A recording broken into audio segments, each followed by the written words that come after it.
At this point in your school career, there are certain expectations that teachers, not just us English teachers, have of our students. The most important of these skills is the ability to write a full academic paragraph that completely addresses the prompt with full evidence and explanation. Hopefully, you have noticed a pattern among these samples. There's just no longer a simple answer. As a high school student, you are now expected to write in full academic paragraphs. When you link these together using transition words, you can turn them into essays. But single words and phrases are simply not going to be acceptable. Just like in math classes, you have to show your work, thinking. Your audience needs to understand how you have formulated your opinion. When you make a claim, you have to add evidence that supports your idea, and you have to show how the evidence and the claim link together. You may have seen this in the form of what is referred to as claim, evidence, and reasoning. For every assignment you complete, whether it be in discussions, short answer responses, or full essays, your teacher will look for each of these elements in your paragraphs. If you're lacking just one, you will not get a good grade on your assignment. This video will go into more detail about how you respond to questions. Let's take a look at this question from reading the play Julius Caesar. What has Caesar deemed worthy of a celebration at the beginning of the play? Short and simple, the answer is that he conquered the city of Pompeii. So why isn't that enough for an answer? A lot of reasons.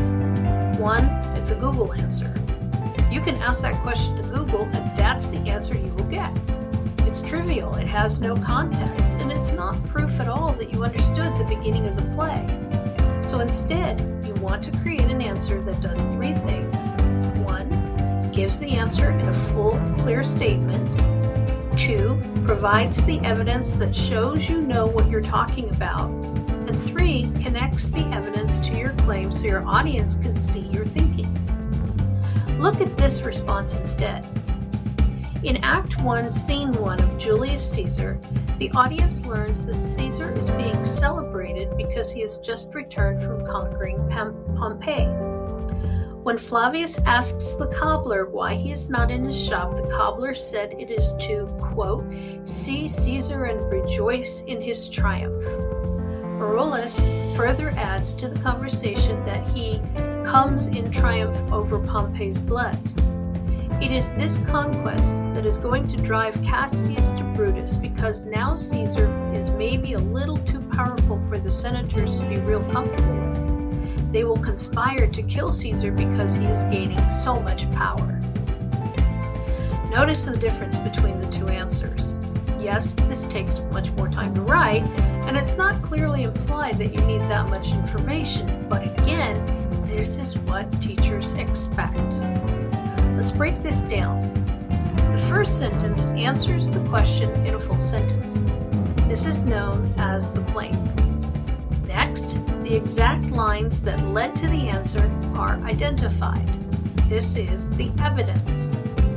Notice there are two pieces of proof. Finally, the reasoning explains how this information is important to the assignment. Let's try one now using an opinion question. What is the difference between discussing and fighting? A question like this is going to require you to show the contrast between two things. So you first have to define each one by itself, but then you also must demonstrate the specific contrast, like this. The words discussing and fighting already contain a contrast between positive and negative. Fighting is done out of anger and usually involves shouting, insults, and in extreme circumstances, physical violence. But the discussion is more positive because it involves two people who understand that they will come to a conclusion together. There is no winner in a discussion because there is no right or wrong. Those involved in a discussion know they will come to an agreement, so they are both striving for the same goal. But when people fight, each believes that they are in the right and they will verbally beat down the opponent until that person agrees with them. The claim always starts the response in a complete sentence. The words discussing and fighting already contain a contrast between positive and negative. Then the two contrasting ideas are defined individually. This is the evidence. Fighting is done out of anger and usually involves shouting, insults, and in extreme circumstances, physical violence. But the discussion is more positive because it involves two people who understand that they will come to a conclusion together. Then the reasoning shows how the two terms are different. Notice it takes more than one sentence to do this. There's no winner in a discussion because there is no right or wrong. Those involved in a discussion know they will come to an agreement, so they are both striving for the same goal. But when people fight, each believes that they are in the right, and they will verbally beat down the opponent until that person agrees with them. The CER method of paragraph writing doesn't just apply to English. Let's look at some other examples from different courses. From Earth Science,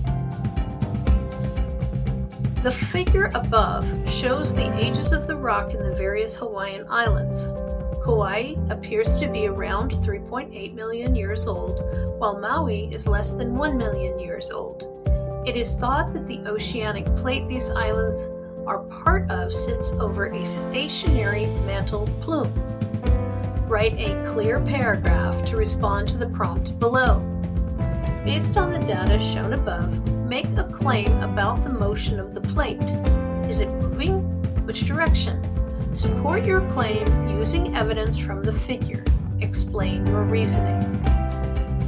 So here's how a response would look. The plate on which the Hawaiian Islands formed, the Pacific Plate, is moving northwest. We can determine this by looking at the ages of each of the islands. The rocks on Kauai appear to be much older than those on Oahu, and those on Oahu are older than the rocks on Molokai and Maui, with the youngest, newest rock found on Hawaii. Volcanic islands form when magma from the mantle seeps up and breaks through the lithosphere, where it cools and solidifies into the rock that makes up these islands. Several islands on Earth, such as Iceland, Japan, and Indonesia, all formed in the similar way. Since mantle plumes do not move, this indicates that the Pacific Plate is moving. If this plate was not moving, we would see one large island with the youngest rock at the top, the old rock buried deep below. Instead, we see a series of islands of differing ages, with the newest island situated over the mantle plume, and the oldest island the farthest distance away. Let's start with the claim. This is the simple answer to the question, but phrased as if you weren't asked it. The plate on which the Hawaiian Islands formed, the Pacific Plate, is moving northwest. Notice how this borrows the sentence stem from the prompt. Also, the claim is stated emphatically. There's no I think it's moving or maybe it's moving. Nope, the answer is definite. We can theorize that it is indeed moving. The claim has to be upfront. Next, you have to present the evidence you are using to support your claim. You need at least two pieces of evidence that led to your conclusion. We can determine this by looking at the ages of each of the islands. The rocks on Kauai appear to be much older than those on Oahu, and those on Oahu are older than the rocks on Molokai and Maui, with the youngest, newest rock found on Hawaii. Volcanic islands form when magma from the mantle seeps up and breaks through the lithosphere, where it cools and solidifies into the rock that makes up these islands. Several islands on Earth, such as Iceland, Japan, and Indonesia, all formed in a similar way. Notice that there are two facts that help explain the reason. First, we consider the position of the rock of various ages. Then we provide the information about how the rock is formed. The two clues together show how the claim is true. We aren't done yet. We now need to show that reasoning. Just because the facts are presented doesn't mean we know how these relate. We could have just taken a stab at it and picked the right facts. We have to demonstrate that we know the relationship between the two. Since the mantle plumes do not move, this indicates that the Pacific plate is moving. If the plate was not moving, we would see one large island with the youngest rock at the top and the old rock buried deep below. Instead, we see a series of islands of differing ages, with the newest island situated over the mantle plume and the oldest island the farthest distance away. Let's try one more subject. How about U.S. history? Here's a prompt. Federalism issues. What level of government has the most power in the area of LGBTQ rights? Here's the response. On the issue of LGBTQ plus rights, the state government is the most powerful because the court has not yet recognized LGBTQ plus people as a suspect class, meaning that if you are a part of the suspect class, then all limitations to your rights must pass the strict scrutiny test. Therefore, states are free to discriminate against the LGBTQ plus community without a compelling reason. This is significant because this basically means that the LGBTQ plus community's rights are in the hands of the states because they have not been recognized in the suspect class. So although same-sex marriage is a fundamental right for all people, the states can still deny people in the LGBTQ plus community the right to live in the same housing and job protection. The text also states that states can create laws to increase protection of LGBTQ plus communities, but they don't have to. This example ensures the fact that regarding the issue of LGBTQ rights, the state government is the most powerful because even with some natural-born rights still intact, the state government still have the power to enforce and discriminate against people of the LGBTQ plus community with no repercussions. So looking at this paragraph, can you identify the claim? What about the evidence and the reasoning? Remember that to qualify for sufficient evidence, you must provide two different forms of evidence and explain their significance through the reasoning for each one. So there you have it. Knowing how to write a clear academic paragraph is a skill that you will require with more frequency as you go through high school.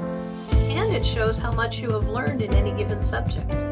Make sure that you follow this pattern every time your teachers ask you to write. This will ensure your success in each of your classes.